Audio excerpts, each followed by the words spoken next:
Hey, so let's try this. I'm recording on Zoom, so I'm sorry for the low quality video audio. Honestly, I get so flustered when I turn on my real camera that sometimes just recording on my laptop just it's a little bit more casual, I guess. I've been having such a hard time with this video topic, and Bezrat Hashem, I will get it out today, but it's also related to where I am, which is my old room, which is my old home.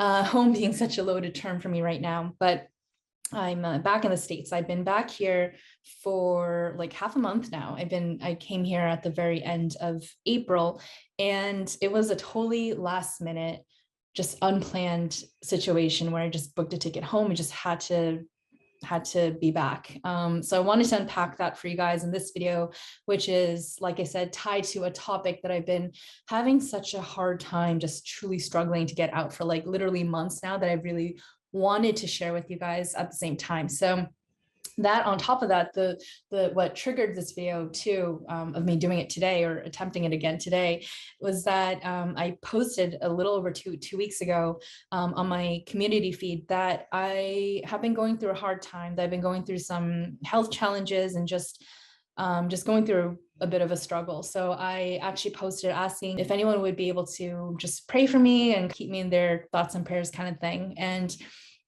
I even said this in the post that that's really not something I normally do. Like, I don't tend to ask people to pray for me and stuff. I'll definitely ask my mom and, maybe a person here or there specifically, but in general, it's not something I do. So I just really felt like I needed that extra support. And I really want to thank every one of you guys who have responded. You guys have been so super supportive. So thank you so much for that. And especially thank you for those of you who have actually prayed for me. Like, that's truly the kindest thing that you can do for someone. So I really want to thank each and every one of you who have done that. And I hope you'll understand and forgive me and be patient that I don't respond to everyone at this point. And, I just kind of try to strike a balance, as best I can. Anyway, that being said, somebody posted like today or yesterday, asking like, hey, has anyone heard from her? Like, does anyone have an update? Because just haven't been posting. So anyway, all that being said, it's all culminating in this video. I guess I'll start by just getting right into it. The reason I booked a ticket home so last minute was that I was feeling such an enormous amount of tension and anxiety and just absolute stress. And I am still unpacking that and still working through it. But a lot of that was just that I really hadn't stopped to process this experience of making Aliyah. There are a few different layers of reasoning to that, which I want to explain. But basically, I just went through a major life transition, which I don't think I was respecting enough as a life transition. Like, obviously I knew that it was, but I was just gunning it, which is totally my style. Just have that very like intense personality. So I totally did that with this Aliyah decision. The decision itself, though, it was really like when I started learning about Judaism when I was like 18 or 19 years old, that's when I started, like, I had this very early understanding of making Aliyah being an integral part of the Jewish journey, and just that Jews and Israel are intrinsically tied together, and that there are some very meaningful things about that. So I knew, like, okay, I want to convert, like at some point, like I'm gonna go and make Aliyah. Like, I know zero about Israel, but I know that this is part of my calling, part of where I'm heading toward in life. So I held on to that for, over a decade. And and then eventually after I converted, like, it was just getting a little bit closer and closer, but I still had zero timetable or, just any sense of what would trigger me to make Aliyah. All I knew was that I was going to, die there someday, and that's as far as I thought about it. And then one day I just had this like pull. It was just like the right time in my life, just all the stars aligned. And I just felt like, wow, I need to make Aliyah. I need to make this happen now. And I was just feeling really, really pulled there. And after I did, I shared a video that day when I was going through that. And after that, like from that point to me actually making Aliyah, I believe it was 5 months, which is pretty fast. And it was just me moving by myself, so it was pretty straightforward in terms of the process. But yeah, anyway, all of that made me feel like I just basically gunned it, you know, and as soon as I felt like, okay, I'm going to make Aliyah, like I just did it. And I just didn't look back. I didn't think about much. Like I didn't think about like taxes, how expensive it would be to live there. I didn't care. I didn't have a job. I was just like, I need to be in Israel. And so I went, I did my thing. And, you know, the first few months, like, you know, I wasn't even working at the time. Like the first few months of me, like actually arriving and making that move, was just so like so magical and awesome and amazing and incredible. But at the same time, it was just like, you know, it was culture shock. It was geographical shock. It was a shock to the system. And obviously I recognize that on some level, but I was just so elated. So like, I can't believe I'm here. It's like truly like, it's like when you live there, you feel like you are in Disney World. You feel like, I can't believe I get to be here right now in this moment. And at least for me, like I just, you know, you carry that with you, like in your being, which is just the most amazing, I think the most amazing part of being there. But sorry, I'm getting emotional. I'm going to get emotional in this video. So I carried that with me, and I knew that I was in such a great place, and I was just so excited. So anyway, all that being said, I didn't really let myself process some of the challenges. And the reason for that is that I felt, I mean, to be completely blunt, I felt absolutely guilty. I felt awful to even dare think, to even dare feel, to even let any semblance of a negative thought trickle into me, because I felt like, I mean, how dare I, especially just being in this most honored, privileged position of being able to be an Israeli citizen, to live in the land of Israel like that. You know, not everyone gets to do that. And I don't take that for granted. So because of that, I just felt like not only guilty, but that it was literally blasphemous to dare feel anything other than that complete elated gratitude, which was, to be fair, what I felt the majority of the time. But, you know, just these things in the background were just building up and up and up in terms of how uncomfortable I was. And the other reason it felt so blasphemous, so wrong to dare to even feel these things is that when it came down to it, all the things I was feeling challenged by and uncomfortable by, like the things that actually bothered me, were really petty things, which on one hand you could say, well, that's great that it wasn't anything major, like, oh, I hate the people here, or like, you know, nothing like that. It was just like, you know, little things. So that's a good thing, but at the same time made me feel like, seriously, like why, like how am I complaining about, like, you know, that there's whatever, like about the grocery store is looking different, or whatever thing that like was uncomfortable for me, like how dare I complain about that stupid thing, as though it even matters. But, you know, I think, and I'm still processing this, but I think it's, you know, it's those things, because I don't think about, sorry, I'm not being very clear right now. Among the things, let me just give you an example of the things that have made me uncomfortable. And again, I'm struggling with my words here because I'm feeling so guarded, like it's a responsibility. Like I felt this immense pressure, that there was this great responsibility for me to show you guys, to show anyone who happened to stumble on a video, or even, you know, talk to me in real life, just that the experience of Aliyah was such an amazing privilege. And I didn't want to dare to paint that experience as anything other than that, as anything other than this beautiful, amazing journey that I was on. And I wanted to share that with you. And I felt this responsibility to only show you that side. That I didn't want to, like, you know, like speak Lashon Hara about the land, as I've heard people describe it. You know, I didn't want to dare cross that. Not only sharing that with you guys or anyone I talked to about my experience, but also just internally for me, like I didn't even let myself, because of those feelings of guilt and this idea that it was basically like an affront to Hashem if you know, kind of went there. And so anyway, okay, so this is like, honestly, let me just pause right here. This is the point of the video at which I just want to like end this recording and say like, okay, I couldn't manage to get to the point of this video again, but I'm going to try to power through it here.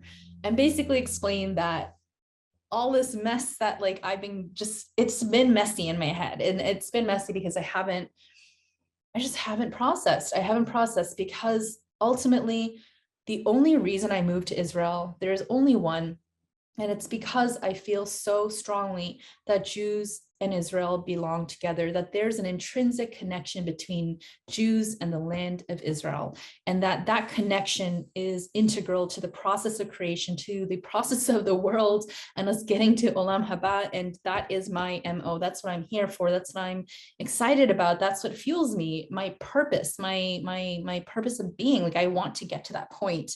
And I just felt such a strong connection to that's really the only reason I moved there. It's not because I went on some birthright trip and fell in love with the land. It's not because, I'm dating someone from there and I want to be closer. It's not because I got a job and I relocated. Like, it's not the usual reasons that people move to new countries. It was solely and is solely and explicitly because of my theological, philosophical, spiritual outlook and understanding of the world and my place in it.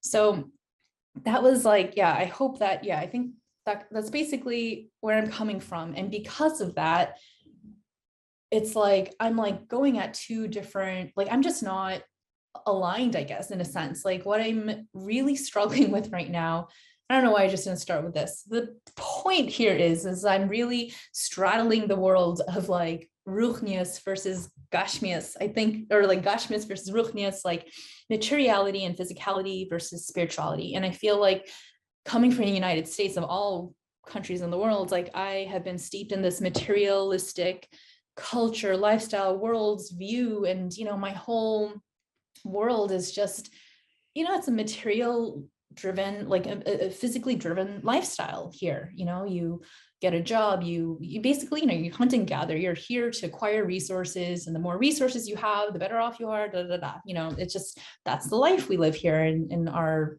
in the States. So what all that comes down to is that I'm basically going through like major struggles to straddle, like, balance out, like, basically to balance out ruchnius and gashmius, and like gashmius and ruchnius, and feeling like I'm coming from this whole life and this whole world view of living for materiality, and that's where I come from. That's what I grew up. And so all the creature comforts that I've been missing, like, just the standard of living and just the cleanliness of places, the availability of products, the speediness of service, the ease of access, those like first world comfortable, those luxuries, which we forget that those are luxuries. But, ordering something on Amazon and getting it the same day or the next day, that's a luxury. And it's what I'm used to. It's what I grew up with. It's the world that I know. And here I am moving to, and I know I'm going to get some pushback because people always talk about what a modern, westernized, developed nation Israel is, and it is, but it's a very different place, of course. It's a different life. It's a different standard. And the reason I went there was for ruchnius. It's for me to be steeped in a world of spirituality. So these creature comforts that I'm missing, like, I shouldn't actually be missing them. I shouldn't, it's time to let those things go, but I'm still in that transition phase. Like, I'm still letting go of materiality. I'm still, loosening my standards, like my preferences and things like that. And I'm still going through that. And, I know that this is an issue that basically all Olim, like, maybe not all, but like, most Olim, certainly most Olim from America, but like Olim who are coming from countries that are very affluent, basically, is what I'm saying, is like, they have this struggle when they move to Israel, because it is different from that standpoint, from lifestyle, affluence, standard of living, that whole area of life. So that's a transition. It's a sacrifice. It's a change. It's an adjustment. And that's where I'm at. And it's been really challenging, actually. And on top of that, just moving, just the idea of moving, even if I was moving, to like some whatever Canada or something, like for a job, like even that would be stressful. But all of this piled together with the weight of like redemption, and just all of it. It's the big, just a lot, that it's just a lot of tension. And on top of it, me not even being able to express this much because I feel so wrong, so guilty about it, or like I have felt that way. Like now I'm giving myself permission to, feel what I feel. And like, okay, yeah, would I prefer that these things didn't matter to me and that I could, live in a tent anywhere and just be like totally comfortable with that? Of course, yeah, that would be great, but I'm not there yet. So I'm still in this, like, yeah, I'm still adjusting. And a lot of things that made me uncomfortable about Israel will take some time to adjust to. And it's not cultural stuff. Like, it's really just the environment. It's not, I don't know. I hope that I'm not being too vague, because I am still being as guarded as I can be while trying to express myself to you guys about some of the struggles and just challenges I've been going through, that people go through when they make Aliyah, and some of the, the less than glowing aspects of it. And I don't even know where this phrase started. Like, my head is just everywhere.